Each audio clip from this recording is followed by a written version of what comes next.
All right, class, today is test day. Hope everyone brought a number 2 pencil. Remember to keep your eyes on your own tests, no looking around for help. And I expect everybody to be silent. Anybody caught talking will receive a 0.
Right now, 3/4 of the fastest growing occupations require more than a high school diploma.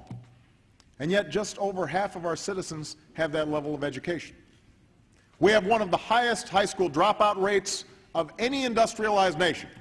And half of the students who begin college never finish.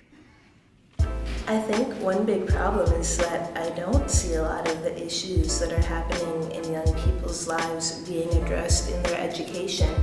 Learning for life means to me that you're able to analyze things in the future the same way you analyze the things you looked at in school. I think that the stuff we learned, the stuff that we had to do tests on was completely pointless, especially for if you want to go for a certain career. It's like you guys don't really care about what's going on unless it's in your class or it's dealing with you. They're really two separate groups. Most people who make the decisions are not the key stakeholders for our education system.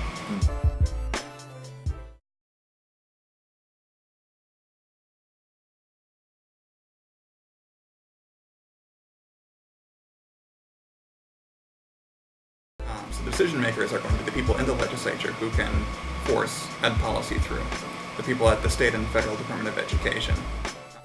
Offering our children an outstanding education is one of our most fundamental, perhaps our most fundamental obligation as a country. And whether we meet that obligation not only reflects who we are as Americans, it will shape our future as a nation. What is an outstanding education? What are we learning in our schools? How are the decisions being made about how to run our school affecting students, the key stakeholders, in the future of our education system?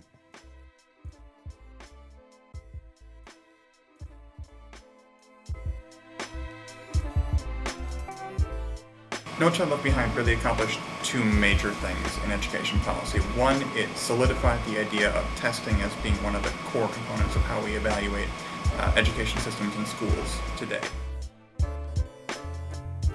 I always remember I was hungry. You were hungry on Yes, test day? I was always hungry and distracted. It was semi-stressful. I mean, I'm a good test taker, so I mean, I was able to work it out. Before we start, like they'll have us do some activity to get us warmed up. Not really, but most of all, like even if you're like are looking down, looking down, they'll expect you like you're cheating or something.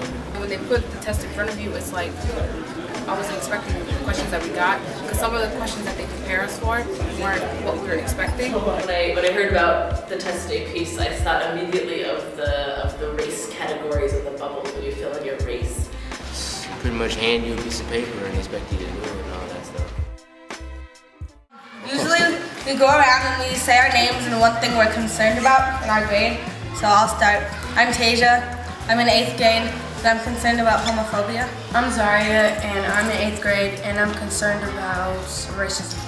My name's Aida and I'm concerned about teen pregnancy. My name's Trinity and I'm concerned about racism. My name's Noah. I'm concerned about homophobia.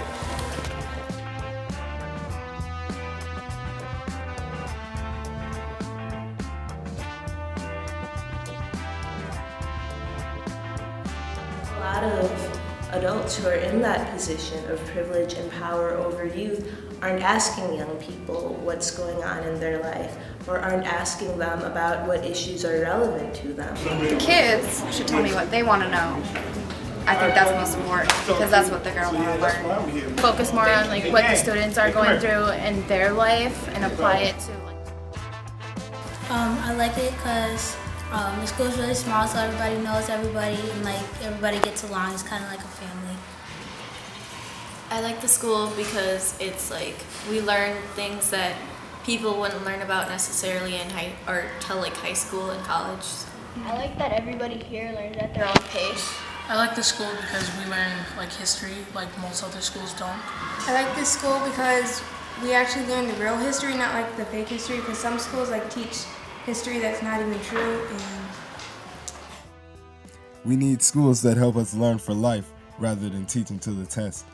We need students' voices to be included about decisions about our education system, and we need teachers who want to work with students to help them with the issues they are interested in, and the concerns they have about the world today, and the dreams they have for the future.